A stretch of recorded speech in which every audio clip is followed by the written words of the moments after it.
You don't like anybody. You don't like the stove. You especially don't like the parsley. The competition was fierce. Jack was surrounded by men who looked like they'd been born in a walk-in freezer. When the head judge, a man with a monocle and a nose for deception, approached Jack's station, Jack let out a long, theatrical sigh. "Z stove," Jack sneered, poking a burner. "It lacks Z passion of Z Puries. It is cold, like Z heart of a tax collector." The judge scribbled something on his clipboard. "Fascinating. The ghost of lion is truly a traditionalist."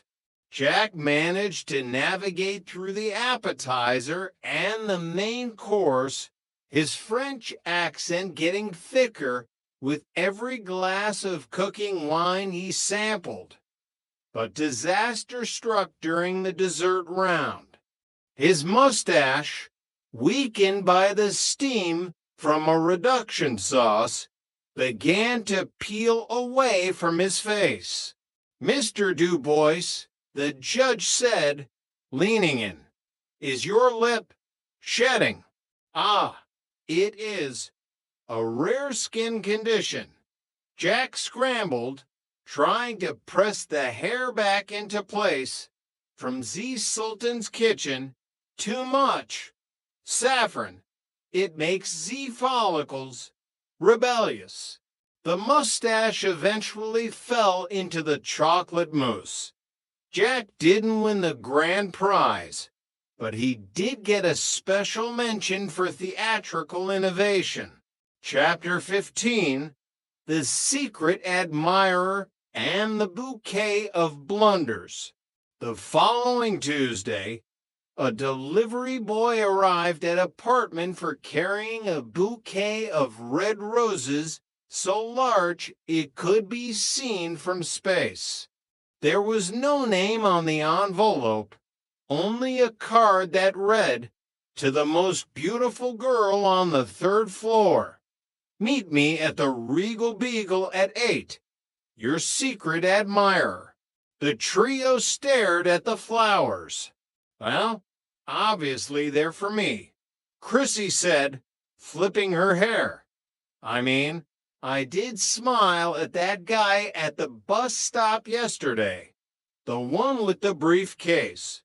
"Actually, I think they're for me," Jana countered, her arms crossed. "I've been helping a very handsome regular at the flower shop pick out arrangements for his mother. Maybe he finally got the hint." Jack looked at the roses, then at his roommates. "Wait a minute. What about me? I'm a girl on the 3rd floor. In a manner of speaking. Maybe someone finally noticed my legs in these tennis shorts."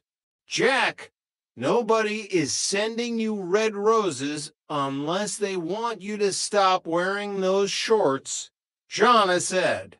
The tension in the apartment reached a boiling point.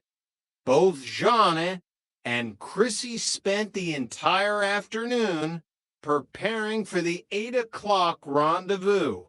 Jana opted for a sophisticated black dress, while Chrissy chose a sparkling pink jumpsuit that looked like it belonged on a disco ball. At the Regal Beagle, they sat at separate tables, both scanning the room for a mysterious Galahad. Jack, unable to resist the drama, followed them in a trench coat and sunglasses, hiding behind a large potted palm. "Who is it?" Jack whispered to himself. "The briefcase guy, the flower shop regular, or maybe Larry in a new suit." 8 o'clock came and went. At 8:30, a man entered. He was short, balding, and wearing a name tag that read Bert, apartment 105 maintenance. He walked straight to the bar and looked around, looking confused. Jana and Chrissy both stood up at the same time. Bert? Jana asked. Bert? Chrissy echoed. Bert blinked. Oh, hey. I was looking for my wife. It's our anniversary, and she said she'd meet me here. Did she send you to tell me she's late? Did you send a bouquet of roses to the third floor? Johnny demanded. Roses? Me. I can barely afford the dandelion in the lobby. Bert laughed. Just as they were about to leave, dejected and embarrassed, Larry Dallas strolled in. He was carrying a single, slightly wilted carnation. Hey, girls, did you get the flowers? He asked, grinning. Larry, did you send those roses? Chrissy gasped. Roses? No. I sent a carnation to Mrs. Roper. I owed her for that milk Jack borrowed last week.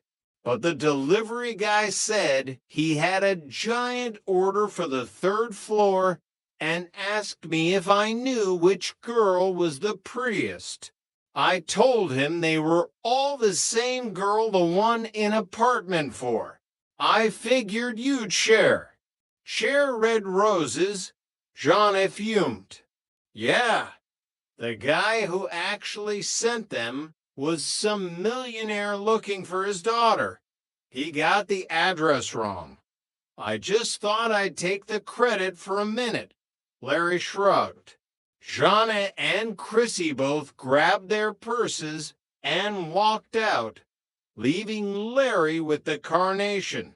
Chapter 16, The Vow of Silence and the Roper's Revenge. The conflict between Stanley and Helen Roper had reached a new, silent phase. Stanley had forgotten their month-iversary, a minor celebration Helen took very seriously, and in retaliation, she had stopped talking to him entirely. Stanley, how long has it been? Jack asked, watching Roper pace the hallway with a look of genuine terror.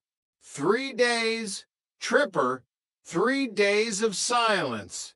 It's beautiful, it's peaceful, and it's driving me insane. I don't know where my socks are. I don't know what we're having for dinner. I don't even know if I'm in trouble for the thing I did this morning or the thing I'm going to do tonight. What did you do this morning? Jack asked.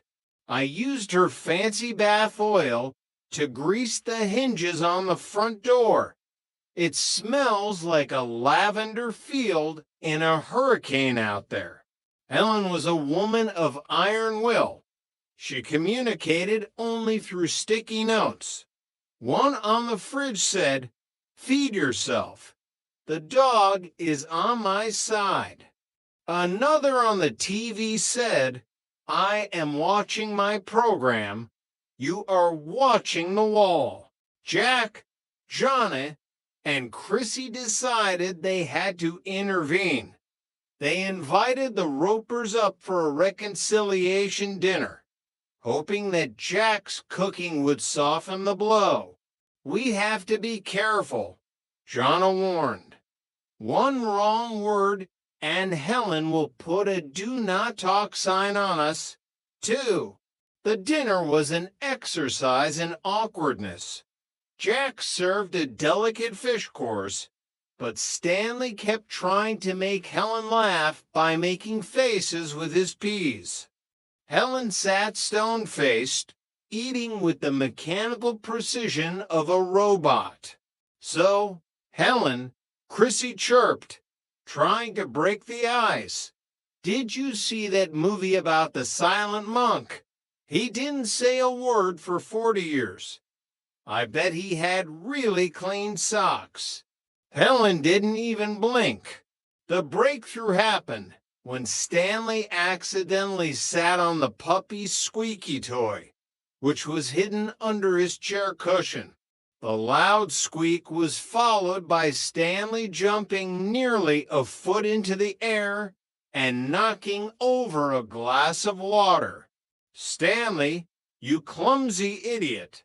Helen finally shouted. Stanley froze.